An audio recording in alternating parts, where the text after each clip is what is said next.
அனைவருக்கும் வணக்கம். எதிர்நீச்சல் தொடர்கிறது சீரியலில் நாளைக்கு எபிசோடில் என்ன நடக்குதுன்னு தான் இந்த வீடியோவில் பார்க்க போகிறோம். ஆதி குணசேகரன் கிட்ட விசாலாட்சி பேசுகிறாங்க. ஈஸ்வரியை ஒன்றும் பண்ணிடாதீங்க, அவள் இப்போ தான் மறுஜென்மம் எடுத்து வரா, காலில் கூட விழுறேன், இனிமேல் அவளுக்கு பிடிச்ச மாதிரி அவள் வாழட்டும் அப்படின்னு சொல்கிறாங்க. அதுக்கு ஆதி குணசேகரன் சொல்கிறாரு, ஈஸ்வரியை நான் தான் அடித்து அவளை சாகிற நிலைமைக்கு கொண்டு வந்தேன், நீயும் நம்புறியா அப்படின்னு கேட்குறாரு. அதுக்கு விசாலாட்சி சொல்கிறாங்க, திரும்ப பழசெல்லாம் பேசி என்னை பலவீனப்படுத்தாதீங்க, உங்களால் ஈஸ்வரிக்கு ஏதாவது ஆபத்து வந்தால் என் பசங்க தான் இப்படி பண்ணுறாங்க அப்படின்னு சொல்லிட்டு நான் நடு ரோட்டில் போய் கத்துவேன், இது அம்மன் மேலே சத்தியம் சொல்லிட்டு சத்தியம் பண்ணுறாங்க.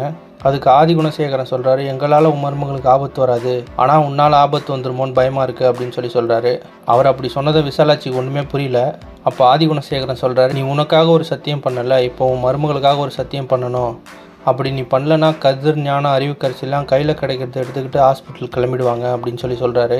அப்படிலாம் நடக்கக்கூடாதுன்னா ஈஸ்வரி நல்லபடியாக குணமாகி வீட்டுக்கு வந்ததும் நான் சொல்கிறத நீ நடத்தி வைக்கணும், உன் மருமகன் நல்லா இருக்கணும்னா நீ இந்த சத்தியத்தை பண்ணி தான் ஆகணும் அப்படின்னு சொல்கிறாரு.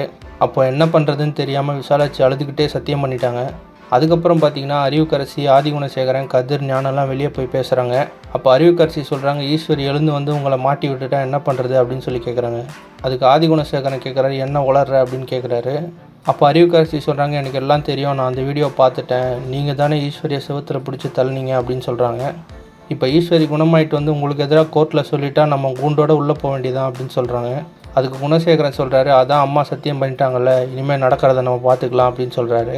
அதே சமயத்தில் ஈஸ்வரி ஹாஸ்பிட்டலில் கண்ணு முழிச்சு வெளியே வந்துட்டாங்க.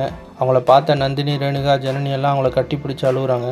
சக்தி ஈஸ்வரியோட காலில் விழுந்து அழுகுறாரு. அப்போ டாக்டர் வந்து எல்லாருக்கிட்டையும் பேசுகிறாங்க. ஈஸ்வரிக்கு கடந்த 2 வருஷமாக நடந்தது எதுவுமே ஞாபகத்துக்கு இல்லை, கடைசியாக அவங்களுக்கு சக்தியோட கல்யாணம் வரைக்கும் தான் ஞாபகம் இருக்குது அப்படின்னு சொல்கிறாங்க. இதை கேட்ட எல்லாருக்குமே அதிர்ச்சி. அப்போ நந்தினி கேட்குறாங்க, நாங்கள் சொல்லி ஞாபகப்படுத்தினா ஞாபகம் வருமா அப்படின்னு கேட்குறாங்க. அதுக்கு டாக்டர் சொல்கிறாரு, நீங்கள் யாருமே அவங்களுக்கு ஞாபகப்படுத்த முயற்சி பண்ணாதீங்க, அவங்களுக்கா ஞாபகம் வர வரைக்கும் எதுவும் ட்ரை பண்ணாதீங்க அப்படின்னு சொல்கிறாங்க. அதுக்கு ரேணுகா கேட்குறாங்க, பழைய ஞாபகம் எப்போ வரும் அப்படின்னு கேட்குறாங்க. அதுக்கு டாக்டர் சொல்கிறாங்க, 2-3 நாளில் வரலாம், இல்லை 2-3 வருஷம் கூட ஆகலாம் அப்படின்னு சொல்கிறாங்க. ஈஸ்வரிக்கு பல ஞாபகம்லாம் வந்து ஆதி குணசேகரனுக்கு எதிராக சாட்சி சொல்லுவாங்களா, விசாலாட்சி பண்ண சத்தியத்தை வச்சு ஆதி குணசேகரன் வீட்டில் என்னென்ன பிரச்சனை செய்ய போகிறாரு அப்படின்றத அடுத்தடுத்த எபிசோடில் பார்த்து தெரிஞ்சுக்கலாம். இந்த மாதிரி எதிர்நீச்சல் தொடர்கிறது சீரியல் அப்டேட்ஸ்க்கு நம்ம சேனலை சப்ஸ்கிரைப் பண்ணுங்கள், ஃப்ரெண்ட்ஸ் அண்ட் ஃபேமிலிக்கு ஷேர் பண்ணுங்கள். நன்றி.